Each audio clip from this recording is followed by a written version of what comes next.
The Center for Procurement Excellence is a nonprofit member organization with a mission of educating, promoting, and advocating for better RFP processes. Join CPE today and make your RFPs faster and more transparent. Membership also includes discounts to all of our training and networking events. CPE hosts a variety of virtual and in-person networking and training events throughout the year. Visit our website to get signed up. CPE Speakers Bureau is available for your regional and national meetings and professional conferences. Contact us to learn more. Welcome to Ask the RFP Doctor, CPE's monthly web series where we discuss the latest best practices in procurement and supply chain management. Okay, so our topic today is how to handle late proposals. You have a due date and something comes in, and how do we handle that, right? So this is the answer. Do we accept late proposals? The answer is no, or nay, no way, negative, ghostwriter. The pattern is full. That's what we do here. We do not accept late proposals. With that said, on behalf of Jeff and Brian, we really appreciate all being here today. That's our main takeaway. Do not accept late proposals, and we'll see everybody next month. Thanks again, everybody. We appreciate that. I'm just kidding. There's more to it, right? Brian, if you have comments, we love the peanut gallery, so definitely jump in here, right? Now, of course, okay, we don't accept late proposals here, but what should we do instead? That's the main question. Well, confirm receipt of the proposal, be clear, especially when there's multiple due dates, and maybe consider the use of electronic procurement. So we're gonna have a poll question here in a few minutes and definitely interact with that, but we're gonna talk through, by way of example, some best practices to think about with this, right? So the first one here, and this project I was actually there for, I witnessed the entire thing, and it was incredible. So let me tell you about the project. What this was is that we were soliciting proposals, we were helping the owner solicit proposals for office furniture. Now, out of curiosity, does anybody work in furniture procurement, office systems, things like that? If you do, let us know, because I will tell you what, furniture procurement, Deanna, great. It is a different world. I'll tell you that much. It is a lot different from what we normally expect with that, right? So $20 million a year, expected spend is based in Phoenix and some other surrounding areas, $20 million a year. So it's a pretty big contract, and that's what we had to do. Now, this is a true story, folks. I'm not making this up. During the due dates, I think it was in March, I think the due dates were coming in. I was with the procurement person. We were just shooting the breeze, collecting the proposals that are coming in. And in the corner of the office where they're collecting the proposals, it was all hard copy back then, there was someone literally sitting in the corner with their pen and paper. And they were sitting there writing down something, and we come to realize that they're writing down the times of everybody that was submitting the proposals. Now, what's interesting, this is also true. This first person was there noting down everything, and then the other proposers also saw them writing down the times. So guess what they started doing? They sat down, they all started writing down the times that people were proposing. Now, they didn't know why, the others didn't know why. The first person knew why, but the others, well, they're doing it, so I should do too. Everybody wrote down each other's proposal times. It was crazy. Well, fast forward, that firm who started this whole excitement did not get shortlisted. They weren't selected for a variety of different reasons, but they weren't shortlisted. So what they did here is they filed a protest. And this is a direct screenshot from their protest that said the request for proposal issued on March 5th, 2009 clearly dictates that a bid due date is 3 p.m. Mountain Standard Time in the following locations within the RFP, blah, blah, blah. We requested the individual who opened the bids during the public opening read the timestamp when the bids were received. On April 6th, Phoenix was on Pacific Standard Time, so bids should have been received prior to 2 p.m. Pacific Time. Now, I see a comment from Paula, e-procurement. So again, that certainly will address the issue here, but think about this here, right? Phoenix, I'm a native of Phoenix. I grew up in Phoenix. Phoenix, and I think it's Florida now. I think the only two states in the whole country that is always on Mountain Standard Time. Phoenix is always on Mountain Standard. We never change time zones.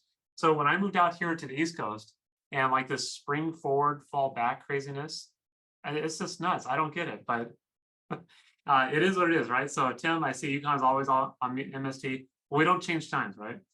So Phoenix doesn't change times. They filed a protest that, well, no, actually Phoenix on Pacific Standard Time, protest denied. It was kind of crazy, right?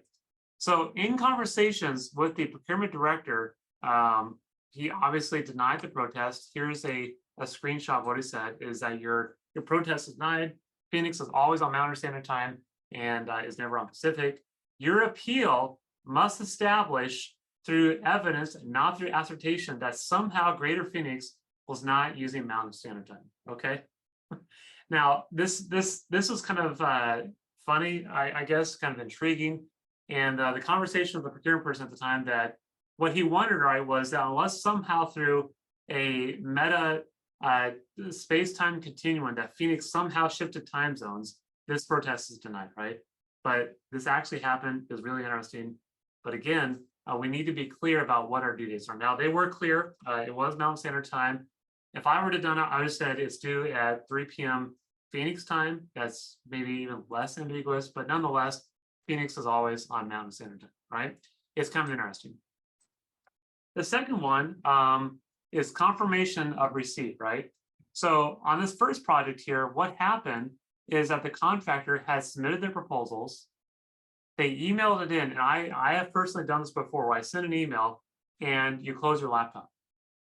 And Outlook is not on the cloud. It only sends if the laptop is open, right?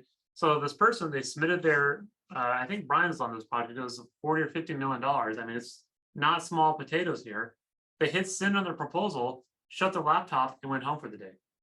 They open up the laptop Monday morning, 8:30, and then the email sent. Proposals are due on Friday, right? So when they realized what happened, obviously that's not good, right? Because they didn't actually get the proposal done in time because they shut their laptop, right?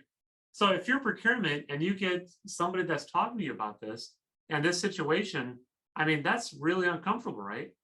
I mean, that's an honest mistake. I've done it myself. Others of you may have done it as well. An honest mistake, but it's still the reality of what this is here, right? The second one, Jake, I was going to say on that one too, that vendor showed all the forensic evidence that they had in fact submitted on time. The challenge was that we never received it on time. And so hence the discrepancy there. So words matter then, I think, Brian, is what you're saying here. Receive versus sent. The proposal must be sent. I mean, I can send a proposal by winding up and throwing out my window, right? It's sent, but we didn't actually receive it, which means something different, right? The second one here, I mean, this, when I first heard it, in fact, Brian kind of told all this, maybe you can tell the story, but it gave me heart palpitations, honestly, to hear what happened. This contractor had sent in their proposal, emailed it in on time, everything was good, but the organization's email system flagged it as spam. And it went to the black box, the abyss, and it went to spam. Nobody ever got it. And so fast forward like a month later, they had done all their proposal evaluations, they had done all the interviews. The proposer reaches out to the owner and says, hey, we never heard any feedback on our proposal. You know when we're going to be shortlisted or interviews or anything like that. The owner realizes, we never saw your proposal. So through a big giant investigation of all the IT systems, they realized that the owner had flagged their proposal as spam and sent it to a black box. They found the proposal, it was on time, and yet nobody ever got it here. So it turned into a big giant mess. And Chris, that's one, I don't even know if it's a zip file. Either way, I mean, that it turned out to be really, really uncomfortable, right? And I don't know what, as Paul Harvey would say, the rest of the story there, Brian, but what actually, yeah, it wasn't a zip file, but actually to this date, that owner, so it's a public sector owner, they had their CIO do a full investigation to try to figure out what happened, and they never actually resolved it with any satisfactory explanation of why exactly that email and those attachments got flagged and set aside. There was never an explanation. It was just I don't know, a blip in the matrix or something. Yeah, well, exactly. Two black cats, right? So when you think about this here, folks, words matter and making things easier. Now, I understand, you know, these examples are a bit antiquated, right? Email proposals don't happen as much, although Matter of fact, we just had a project where it was email proposals, right? So anyways, how we collect things is really, really important. Jamie, I see your question here. You want to jump in here quickly with your question? Go ahead. Oh, okay. Yeah, I was just wondering if they can produce forensic evidence, like you mentioned, that it was sent on time from their perspective. Do you take that into consideration as acceptance? Yeah, I think it really depends on what you worded. I know that in our opinion, if you say received by whatever date, then that's what you should follow through, as per the law of what was in the RFP. If it was ambiguous, then I think there's certainly room here to address what actually happened. And Brian, I think in both those cases, the language was received by, and that wasn't the case in those situations.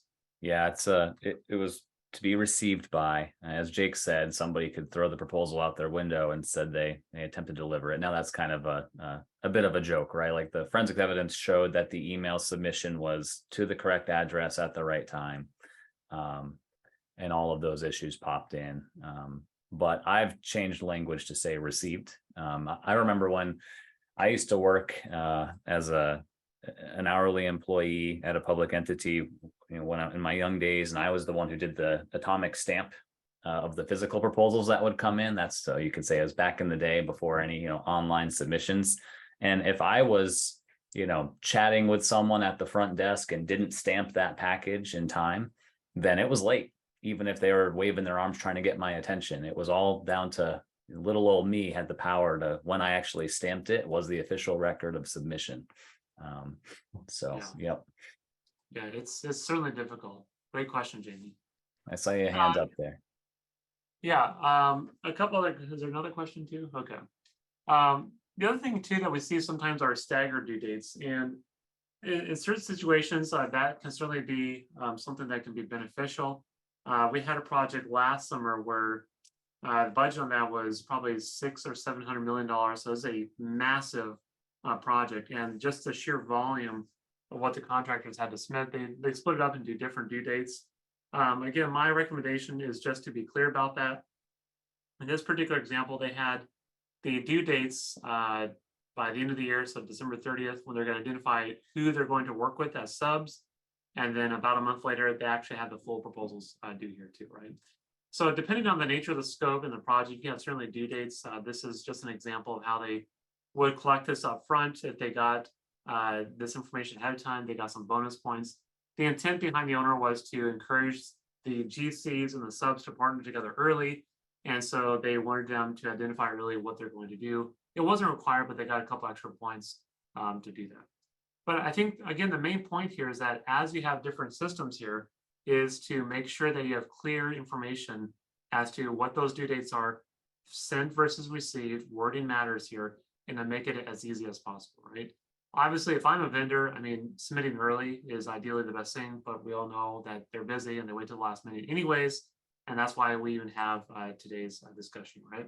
So I want to do a brief poll here, and I'm going to launch this, and the question is how does your organization collect proposals? So go ahead and answer the question. What copies? Again, just looking for primarily how you collect most of your proposals. Right? So let's take a minute and let's see what happens here.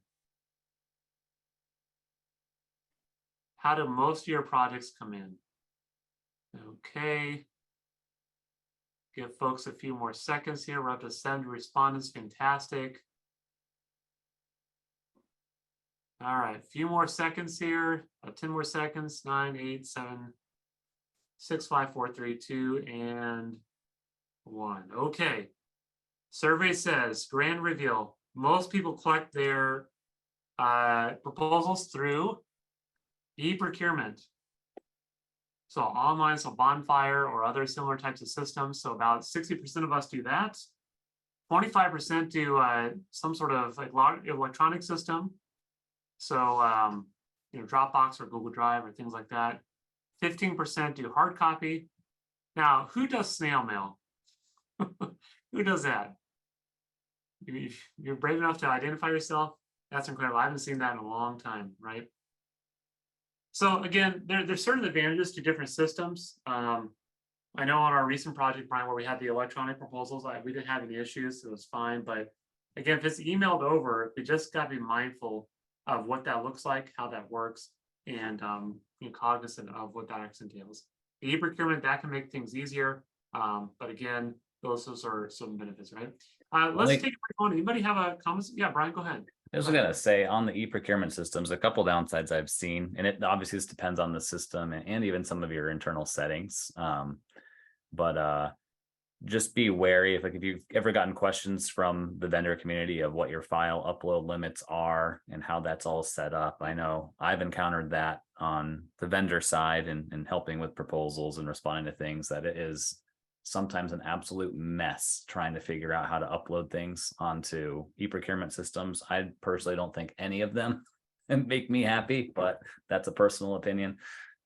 So that type of thing of file uploads and access to things and where to link it. And then also the other thing that drives me, at least on the vendor side, nuts is when folks try to have combos in their e-procurement systems where I have to go in and answer certain questions and enter certain things, but then I upload other files. And so now I'm, as a vendor, trying to figure out where I'm pointing and clicking and selecting and answering and inputting text boxes versus uploading separate files.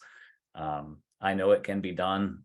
I know vendors can suffer through it, but suffering is the key word in those types of setups with e-procurement systems. It is absolute pain and suffering. Yeah. Great points. Thank you, Brian, very much. So again, Shane, I see it was you, snail mail. I hear mule packs are really good to deliver proposals, so we can try that if you got. The federal government still uses Dropbox for some proposal submissions, which is surprising. Okay, well, there you go. We run on dog sleds here, right? Okay. Got Bolt. What's that dog's name? Bolt? Barto? There's a movie about it, Disney Plus. Also, Medicine. Anyways, if you remember, yeah, White Horse. That's what it was. Anyways, well, that's not the dog's name, but that's anyways. So in summary about handling late proposals that is not spelled correctly. Don't accept them. Balto. Thank you, Jamie. Yeah, Balto the dog. Be clear and transparent about what's going to happen. Keep it simple. And again, we want our vendors to be able to respond. That's the key here. Make this a positive experience for everybody involved with this. This has been Ask the RFP Doctor, brought to you by the Center for Procurement Excellence.